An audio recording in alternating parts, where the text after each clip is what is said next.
Hey everybody, welcome back to the Gulf Coast Huddle, brought to you by Lone Star Gridiron. Each week, Chris Daly and Mike Foreman break down all the Texas high school football along the Texas Gulf Coast. Now, strap on your gear and let's go. Lone Star Gridiron is looking for interns. Over the years, we have helped dozens of students get jobs in sports media. If you want to shortcut your path to a career in sports media, click on the internship link on LoneStarGridiron.com.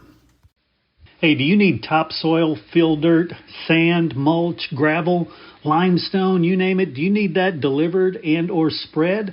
Texas Tree Cycle in Victoria has you covered for residential and commercial projects, big or small. These guys do it all. They do some amazing work. You can call them at 361-237-8006 for a free estimate. That's Texas Tree Cycle, bringing quality materials to your yard.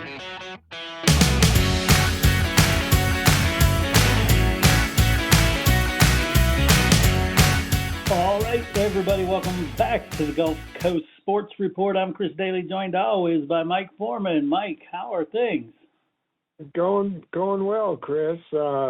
Things starting to wind down on the sports year here. Well, at least for the schools, we have some other stuff starting for sure. Oh yeah. But before we talk about that, let's talk about state track and field, because you went there once again, and the area did really well. Oh yeah, really good performance. I guess we should start with the Refugio girls winning their third state title in 4 years. It was pretty amazing. I mean, everything went almost exactly according to script. Mm-hmm. They placed exactly like they needed to. They set records in both relays. They won the 100. We actually went 1-2 in the 100.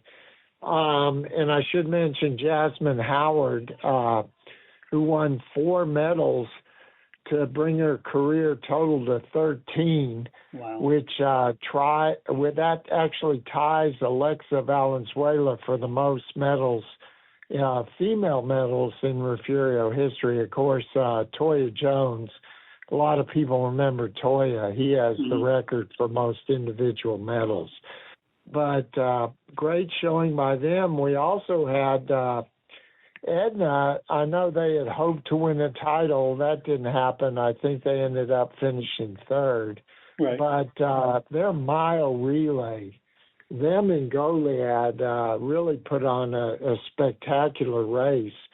And Keegan Hicks, the anchor for Edna, he ran a split of 46.38 in his anchor leg.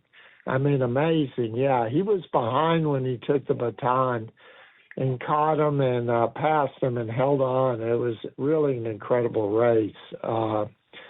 Some other things I can mention, Shiner relays, the boys, they won a gold and a bronze in the 4 and the 800. Austin Pena from Ganado, he won the gold in the open 400. And we had a girl from Falls City who is a cousin of Braylon Johnson, Kiera Johnson. She won a gold in the open 400. So really, and there were quite a few other performances. There's also a guy from Moulton who won the high jump, cleared 6'8". Wow. Which tied his personal best.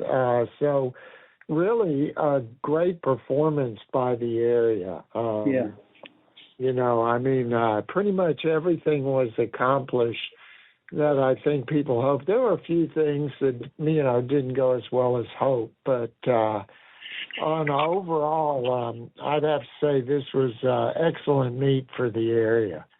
Yeah, no doubt. And we kind of alluded to the fact that we've also got a lot of teams still alive, maybe not a lot, but we still have teams alive in baseball and softball. Well, yeah, actually, softball, of course, we have Ganado and Shiner are at the state tournament. They'll both play this week. And Ganado, of course, is the defending state champion. And Shiner advanced to the final last year and lost to Sundown, who will be their opponent again. So they have a chance to get a little revenge there in that state championship game. Ganado being Division I and Shiner Division II. So both of them made it. I know we were both kind of surprised that Cal Allen didn't go back, but I guess Bullard is pretty strong. Yeah. So the girls didn't, but the baseball did. And baseball made it. Yeah, baseball made it, and I believe Corpus Christi London is going back, or they have a chance to go back since both them and Cal Allen will play in the semifinals this week. Nice. The last team from the Victoria area, Victoria East and Shiner and Schulenburg, were all eliminated in the regional final. Shiner and Schulenburg had the misfortune of losing a coin flip and having to play one game, and then we know what could happen. Shiner lost 1-0. Schulenburg lost 2-1. So I mean, that's heartbreaker for them. Because I know they both probably feel like if they'd have played a series, they would have won. But and then Victoria East lost in the third game. I covered that series. I know East, the team that beat them, Lake Creek, from Montgomery, they were a good team, there's no doubt. But I'm sure East feels like it could have done better. I mean, with runners in scoring position, I'll just throw this one stat to you. They were 4 for 32. And that's like a 125 batting average. Right. You can't get it done there now.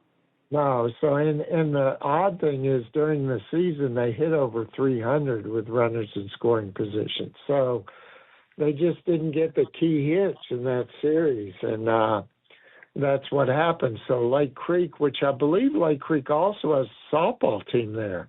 Yep. So, they're looking good. Yeah, so Lake Creek is obviously having a lot of success in baseball and softball.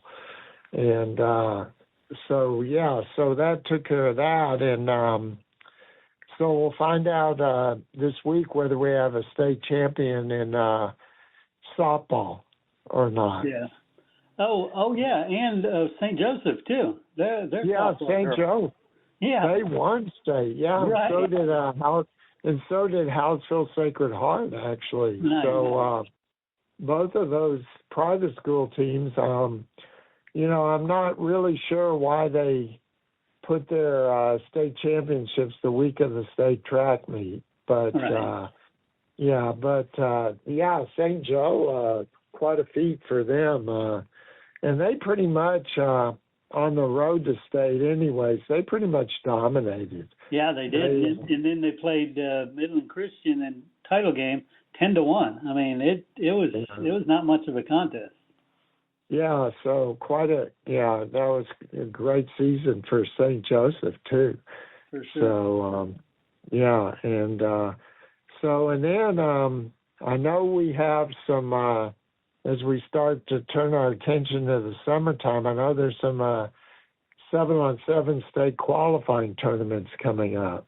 So, it's like I said, there's not much time off anymore. No. Because, they go right into 7-on-7. And, before you know it, it'll be time to start fall practices. Right. The scrimmages and all that stuff. And we've mentioned before, Victoria Generals will be starting up soon. We've also got, you've got college football getting ready to get going, with all their planning and all the craziness of NIL and the transfer portal and all that. Yeah, and of course, yeah, I believe the SEC media days are going on right now. Yeah. And so I mean, yeah, it keeps going, and of course, the College World Series softball is this week, and then baseball will be after that. So quite a it's still busy. I mean, I know for high school sports it may wind down a little bit. I think a lot of schools graduated last week, and some will graduate this week. So, and this is the thing about East, I think, that really got them is they had 12 seniors on that team. So this was the year. This is it, yeah. I mean, they had not.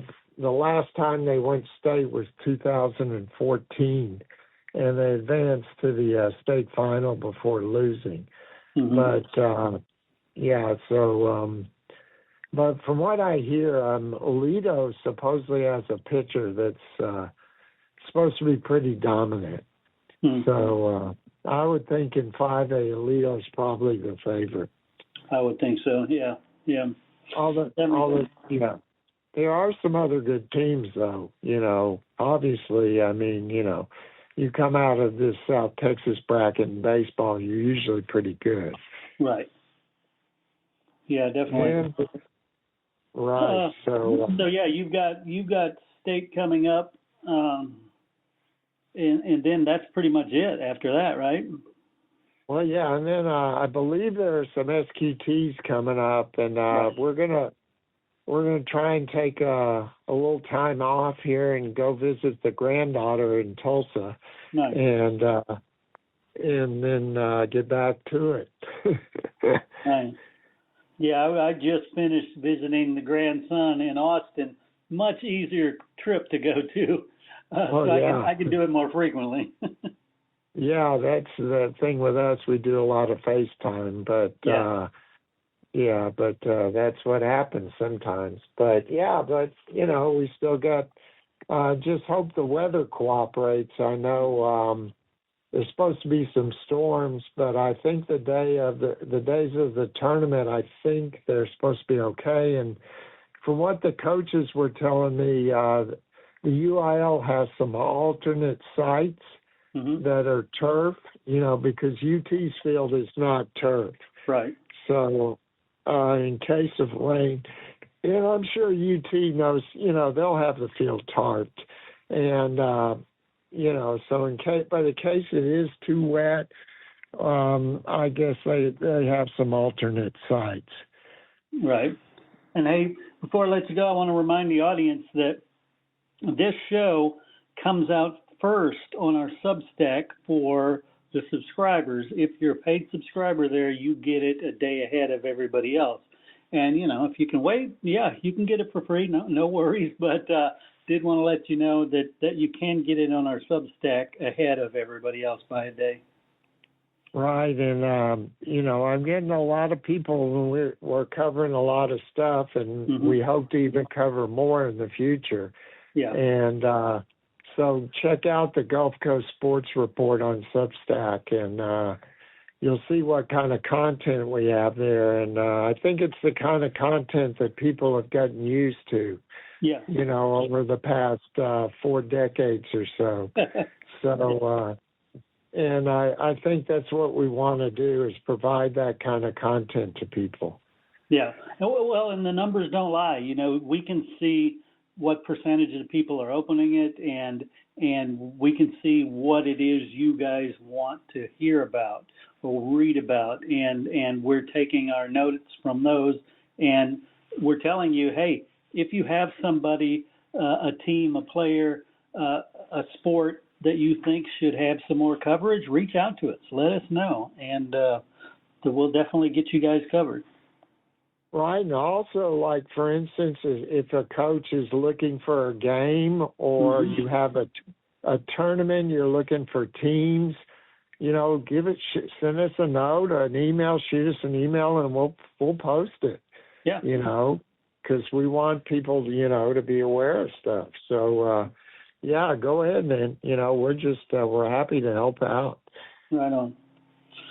Cool. Well, Mike, once again, thank you, and have a good time at state. Hopefully we'll bring home a couple more trophies to the area. Yeah, it would be nice, wouldn't it?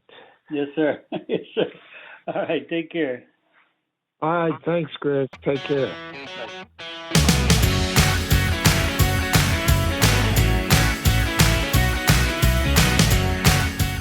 Coaches, boosters, parents, every sport deserves a spotlight. From football and volleyball to basketball, soccer, baseball, softball, track, wrestling, and more. Give your athletes a weekly coaches show that builds pride and raises funds. Lone Star Podcast Network makes it turnkey. You talk for a few minutes. We handle production and distribution. Sponsors love it. Families share it. And your program benefits. Get the free information kit at lonestarpodcast.com/coaches. That's lonestarpodcast.com/coaches. Your team, your sport, your show.